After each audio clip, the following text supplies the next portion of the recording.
नमस्कार. मालिकेच्या आजच्या भागामध्ये आपल्याला पाहायला मिळणार आहे शशिकांत मुकादम, त्याचबरोबर तिथे सनी बोलत असतात. मग कालची पार्टी कशी झाली, मजा आली का त्या पार्टीमध्ये, या विषयांवरती त्यांचं बोलणं चाललेलं असतं. तेव्हा सनी शशिकांत मुकादमला सांगू लागतो की जे काही झालेलं आहे ना ते खरंच खूपच मजा आलेली होती. ती रमा पण तिथं आली होती ना, तिला चढली होती असं तो सर्वांच्या समोर सांगत आहे. तेव्हा मात्र इकडे शशिकांत मुकदमला धक्का बसलेला आहे आणि मग शशिकांत मुकदम पार्वती आजीकडे आलेला आहे. पार्वती आजीकडे येऊन शशिकांत मुकदम पार्वतीला सांगत आहे की आई, तुला माहिती आहे का काय झालेलं आहे. कारण शशिकांत मुकदमने इकडे सनीने सांगितल्यानंतर ड्रायव्हरकडे जाऊन चौकशी केलेली आहे. तेव्हा ड्रायव्हर सांगतो की हो, रमा मॅडमना जास्त झाली होती आणि अक्षय सरांनी त्यांना घरी आणलेलं आहे. आणि हे ऐकल्यानंतर शशिकांतला धक्का बसतो. म्हणजे काल रात्री जे कोणी आवाज आलेला होता ती कोण होती, तर ती रमा आणि अक्षय दोघंजण होते. त्यानंतर आपल्याला पाहायला मिळतं की इकडे ड्रायव्हरने सांगितल्यामुळं शशिकांतच्या मनातली शंका दूर झालेली आहे. परंतु शशिकांत अजूनही विचार करत आहे की नक्की काय झालेलं होतं. आणि त्यानंतर तो पार्वतीकडे येतो आणि पार्वतीला म्हणू लागतो की आई, अक्षय आणि रमा यांच्यातली जवळीक खूपच वाढत चाललेली आहे आणि ती आपल्यासाठी धोक्याची असू शकते, एवढं लक्षात ठेव. त्यानंतर आपल्याला पाहायला मिळतं की रमा, रेवा, अक्षय सर्वजण तिथं आहेत आणि सर्वांच्या समोर आई आजी इकडे रेवाला प्रश्न विचारत आहे की रेवा, तुझे कपडे तू अक्षयच्या रूममध्ये ठेवतेस का. कारण तिथे एक फॅन्सी म्हणजे हॉट ड्रेस दिसलेला होता आणि तो रेवाचाच आहे असं पार्वतीला वाटलेलं होतं. म्हणून पार्वतीने तो प्रश्न रेवाला विचारलेला आहे आणि रेवा विचार करू लागलेले आहे. तेव्हा रमा आणि अक्षय या दोघांच्याही लक्षात आलेलं आहे की हा प्रश्न नक्की का विचारला जातोय. त्यानंतर आपल्याला पाहायला मिळतं रेवा पाहतच राहिलेली आहे. तिला कळतच नाहीये की हा प्रश्न तिला का विचारला गेलाय, कारण तिला माहितीच नाहीये की नक्की काय झालेलं आहे. म्हणून ती धक्का बसल्यासारखी पाहते. पण इकडे अक्षय आणि रमाला मात्र कळलेलं असतं की हा प्रश्न का विचारला गेलेला आहे, हा प्रश्न कशासाठी विचारलेला आहे, हे मात्र इकडे यांना कळलेलं असतं. तर आपल्याला आजच्या भागामध्ये पाहायला मिळणार आहे की अक्षय रमाला घेऊन आलेला असतो आणि तेव्हा सीमा तिथं असते. सीमा म्हणते जा जा पटकन तुझ्या रूममध्ये घेऊन जा तिला. आणि त्याचवेळी शशिकांत तिकडून विचारत असतो की कोण आहे, कोण आहे, कोण आलंय, असा प्रश्न शशिकांत विचारू लागलेला असतो. आणि त्याचबरोबर इकडे आपल्याला पाहायला मिळतं की रमा मात्र म्हणत असते की मी काही कोणाला घाबरत नाही आहे, मी नाही जाणार, येऊ दे, कोण यायचं आहे ना ते येऊ दे, शशिकांत मुकदम येऊ दे, नाही तर आणखी कोणाला यायचं आहे ना त्याला येऊ दे, असं रमा ओरडून ओरडून बोलत असते. तर अक्षय तिला म्हणत असतो अगं त्या माणसाला तरी घाबर. पण रमा म्हणत असते की नाही घाबरणार मी त्या माणसाला. पण रमा मात्र तिच्या हट्टाला भेटलेली असते, कारण हे सगळं माझं आहे, माझ्याच खोलीत जायचं आहे, असं तिचं बोलणं सुरू असतं.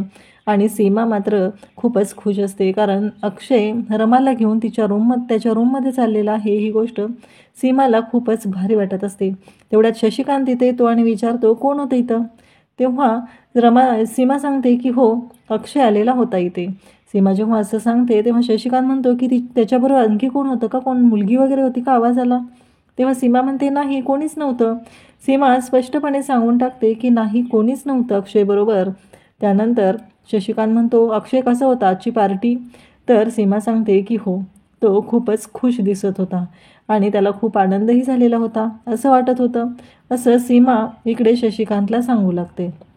आणि शशिकांत मग तिथून जाऊ लागतो. तो म्हणतो की यापुढे अक्षय आणखी खुश दिसणार आहे, कारण ती मुलगी त्याच्या आयुष्यातून गेलेली आहे. माझा अक्षय शेवटी वाघ आहे, वाघ. कारण मला माहिती आहे की नक्कीच त्याच्याबरोबर कोणीतरी होतं आणि ती मुलगी आता त्याच्या रूममध्ये आहे, हे मला माहिती आहे. शेवटी वाघाच्या तोंडाला रक्त लागलं की मग बघ कसा वाघ डरकाळी फोडतो, तो माझा बछडा आहे. आणि शशिकांत इतका घाणेरडा बोलत असतो. इकडे सीमाला खूप राग येत असतो, पण बिचारी सीमा काहीच बोलत नाही, ती शांतच राहते.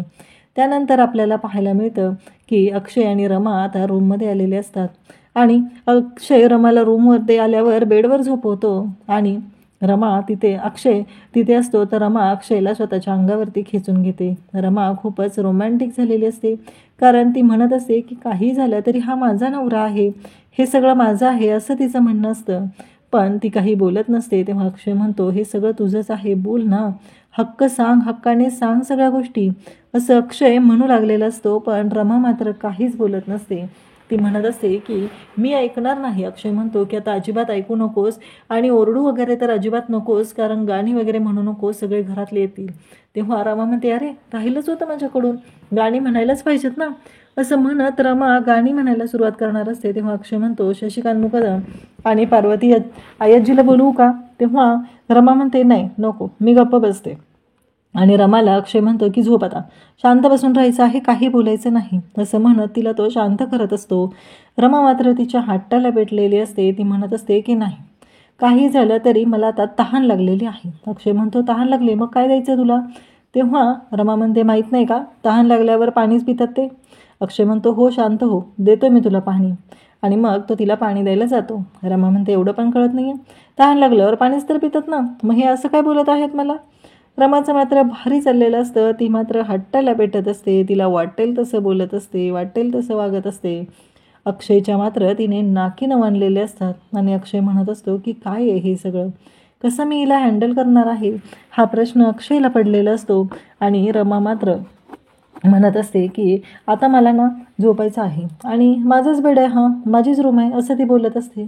आणि अक्षय म्हणतो की आता पाणी पिलेस ना, आता मी ग्लास ठेवून येतो, अजिबात उठू नकोस, माझ्या कपाटाला वगैरे कुठेही हात लावू नकोस, ऐकायला येते का तुला. रमा म्हणते की नाही लावणार मी, जावा. असं सांगून ती जायला सांगते. अक्षय मग ग्लास ठेवण्यासाठी जातो आणि अक्षय म्हणतो की आता झोप, असं तिला सांगून गेलेलं असतो. मग रमा झोपायला लागते. अक्षयच्याच बेडवरती तिथं ती झोपलेली असते. अक्षयने अक्षरशः डोक्याला हात लावलेला असतो. त्याला कळत नसतं की ह्या मुलीला कसं समजवू मी, आणि हिने हिच्या हक्कासाठी कधी लढणार आहे. आज जशी बोलत आहे तसं तिनं कायम बोललं पाहिजे. पुन्हा रमा उठते. पुन्हा अक्षय तिला समजवण्याचा प्रयत्न करतो. तिला बेडवरती झोपायला सांगतो आणि तिला सांगतो की झोप येते, कारण काही झालं तरी आता बोलू नकोस, आवाज करू नकोस, असं म्हणत अक्षय तिला शांत करत असतो. कारण रमाला जी चढलेली असते त्याच्यामुळंच तिला एवढा त्रास होत असतो हे अक्षयलाही माहिती असतं. त्यानंतर रमा अक्षयला म्हणत असते की मला ना कळतच नाही आहे काय करायचं आहे ते. आणि मग अक्षय तिला पुन्हा समजवू लागतो की शांत हो.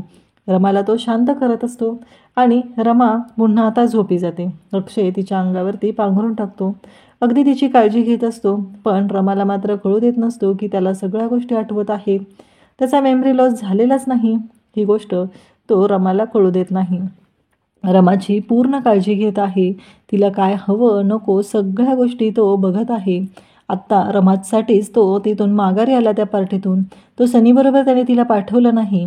परंतु इकडे रमा मात्र आता झोपी गेलेली असते. अक्षय तिच्या गालावरून हात फिरवतो, म्हणतो की बोल ना, अगं ही रूम तुझी आहे, तुझ्या हक्काची आहे, सांग सगळ्यांना ओरडून तू, असं नको करूस, तुझा हक्क आहे, तू माग सगळ्यांना तुझा हक्क.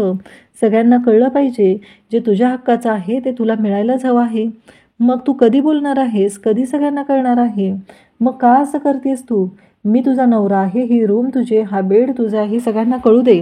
आणि अक्षय रमाच्या कपाळावरती किस करतो आणि बाहेर झोपायला जातो. अक्षय आता हॉलमध्ये झोपलेला असतो. अक्षय विचार करत असतो की हे सगळं काय चाललेलं आहे. आयजी येते आणि अक्षयला म्हणते अक्षय तू इथे का झोपलायस आज. तेव्हा अक्षय म्हणतो काल पार्टीवरून आलो ना, आणि मग मित्राचा फोन आलेला, तर त्याच्याशी बोलत बोलत कधी झोप लागली तेच कळलं नाही आहे, मग इथे झोपी गेलो मी. तेव्हा आयजीला तो विचारतो काय झालं आज सकाळ सकाळ विचारतेस. नाही तुझ्या रूममध्ये चालले होते मी, तू इथे दिसलास मला म्हणून विचारते तुला. अक्षय म्हणतो माझ्या रूममध्ये कशाला. तेव्हा आयजी म्हणते की अरे रिनोव्हेशन करून घ्यायचं आहे ना, म्हणून म्हटलं तुझी रूम रिनोव्हेट करून घ्यावी, आता तुझं आणि रेवाचं लग्न होतं आहे ना त्यासाठी. तेव्हा अक्षय म्हणतो की पण गरज काय आहे त्याची, आत्ताच तर काही दिवसांपूर्वी माझी रूम रिनोव्हेट केली होती आपल्या अर्थासाठी, मग आता परत कशाला करायचे. त्यानंतर आयजी म्हणते की असं आहे का. पण अक्षय म्हणतो की मला नाही वाटत की रूम रिनोव्हेट करणं गरजेचं आहे, मग कशाला करायचे आहे असं आयजीला तो म्हणत असतो. आयजी म्हणते की नाही मला बघू दे, आज मी बोलवलेले आहेत लोक, रिनोव्हेट करून घ्यायचीच आहे. आता रेवा आणि तुझं लग्न होतं आहे ना, त्यासाठी ते करणं गरजेचं आहे असं आयजीचं म्हणणं असतं. आयजी रूमकडे निघालेली असते. अक्षयला काळजी वाटत असते, जर इथे रूममध्ये गेल्यानंतर तिने रमाला पाहिलं तर किती मोठा गोंधळ होईल असं अक्षयला वाटत असतं. तर आयजी मात्र तिथे रूममध्ये जाते आणि रमा तिथे नसते. त्यानंतर अक्षय आयजीला विचारत असतो की अगं पण कशासाठी. आयजी म्हणते की हा पिंक कलर आहे तो चेंज करून घेऊया, ह्या बऱ्याच गोष्टी आहेत ना ह्या चेंज करून टाकूया आपण. अक्षय म्हणतो पण त्याची गरज नाही आहे.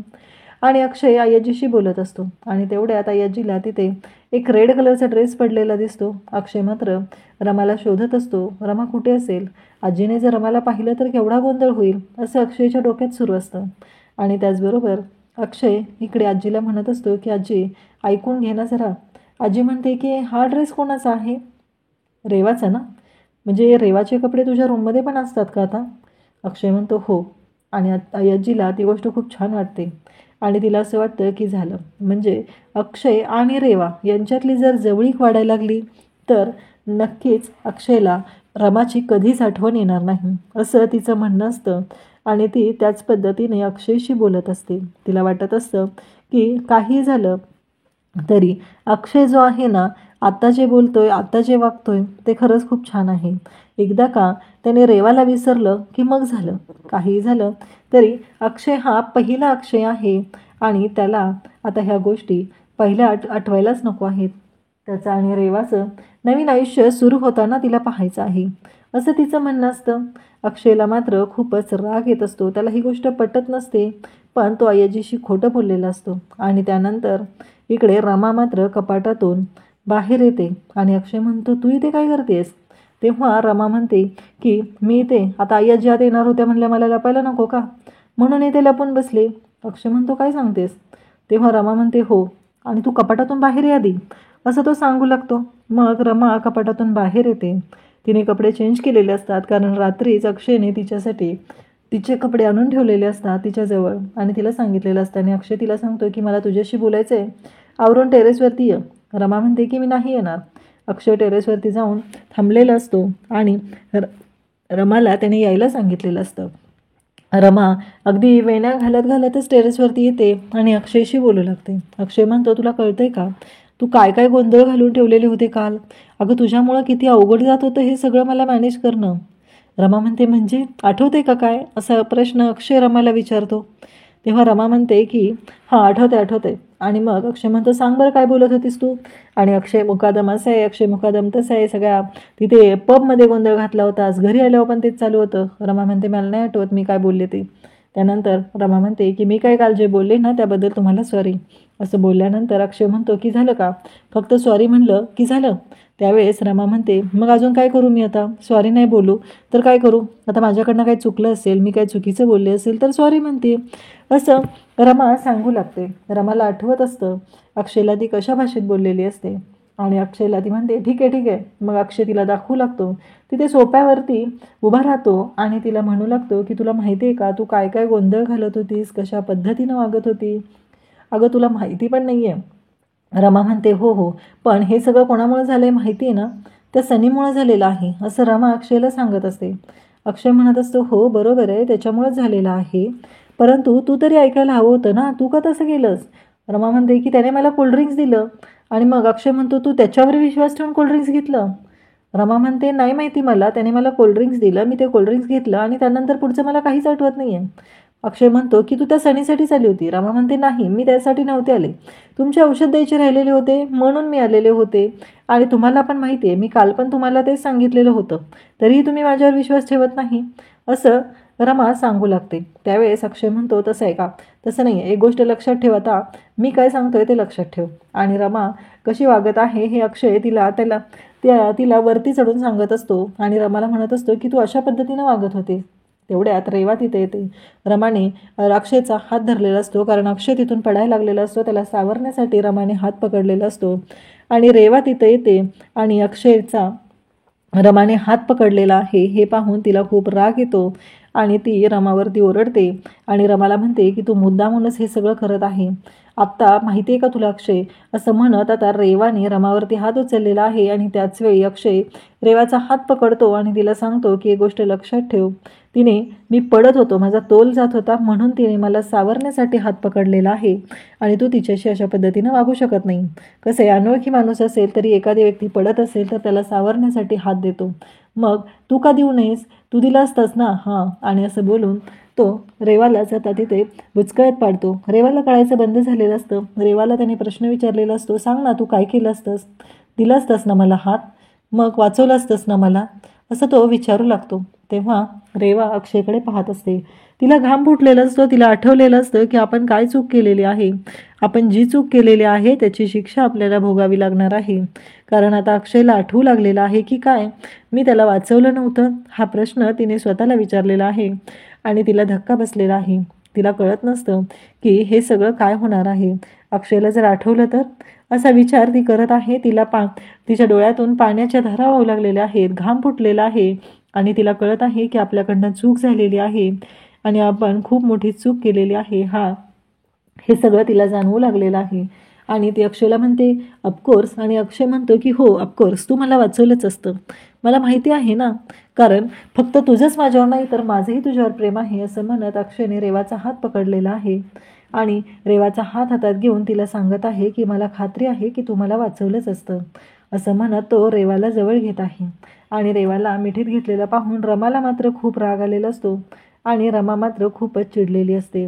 आणि अक्षय म्हणतो की काही झालं तरी मला माहिती आहे की तू मला ढकललेला आहे, तू माझा जीव घेण्याचा प्रयत्न केलेला आहे, ही गोष्ट मी कधीच विसरणार नाही.